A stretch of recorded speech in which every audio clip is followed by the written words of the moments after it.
Assalamualaikum warahmatullahi wabarakatuh.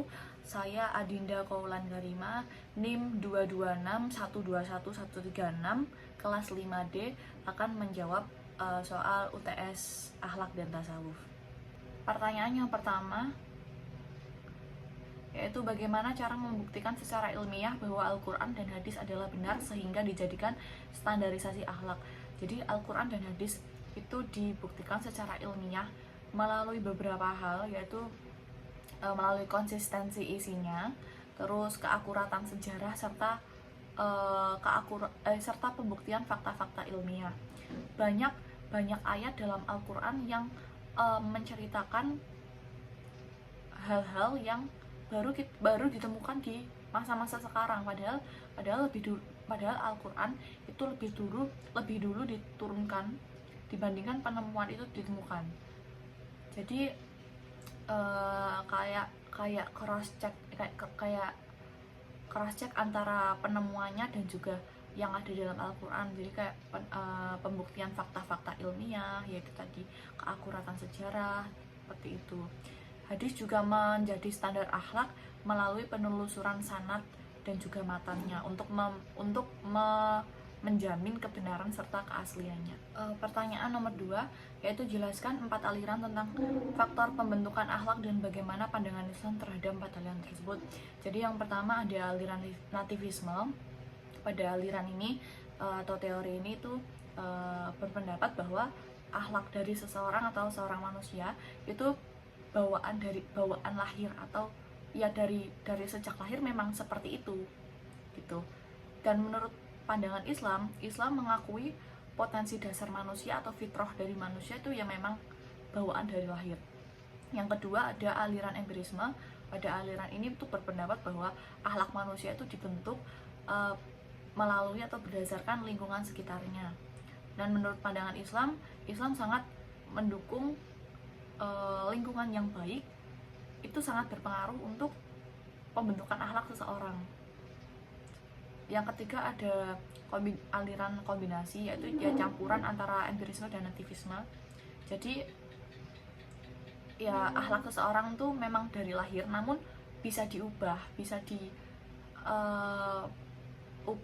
diperbaiki lagi menjadi lebih baik melalui lingkungan sekitarnya.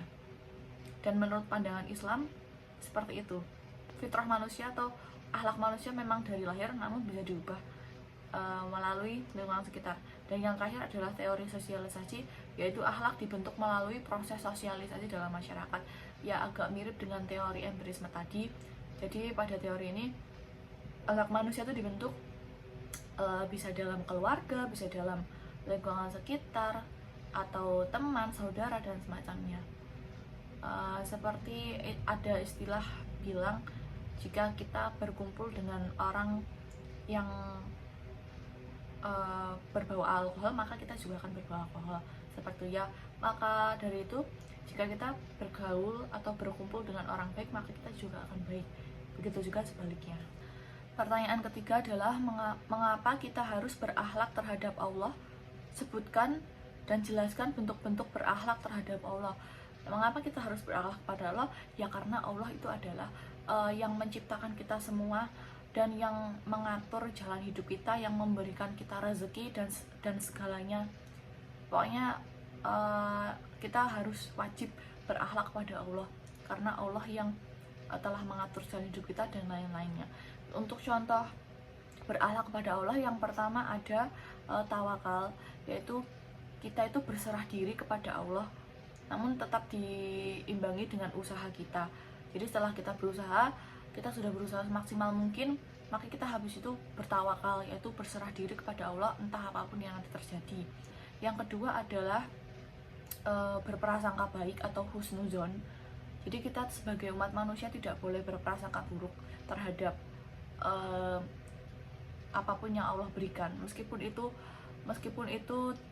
bagi kita itu tidak baik, meskipun bagi kita itu buruk, tapi Allah itu memberikan dengan porsi yang pas untuk umatnya.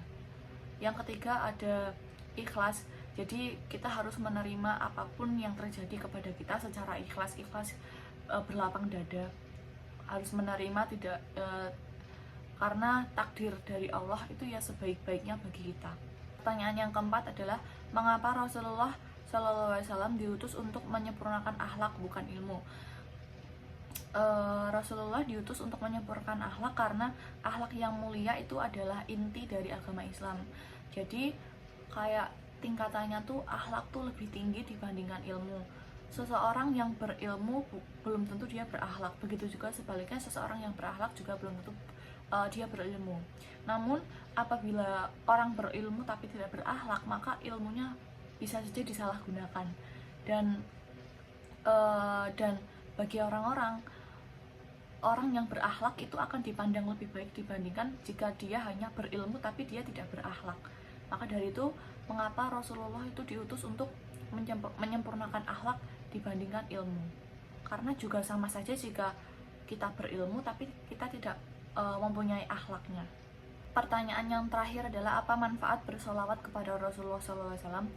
Jadi bersolawat kepada Rasulullah ini merupakan salah satu contoh berakhlak kepada Rasul. Dan apa manfaat bersolawat kepada Rasulullah? Manfaat bersolawat adalah sebagai bentuk cinta kita kepada Rasulullah SAW, dan tentunya banyak sekali manfaat dari bersolawat. Tentunya yaitu menambah pahala, memperbanyak pahala, mengangkat derajat.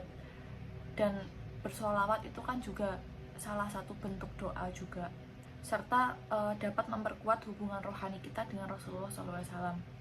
Dengan bersolawat juga dapat membuka pintu keberkahan kita sehari-hari, memperlancar kehidupan kita sehari-hari, seperti itu. Terima kasih banyak. Wassalamualaikum warahmatullahi wabarakatuh.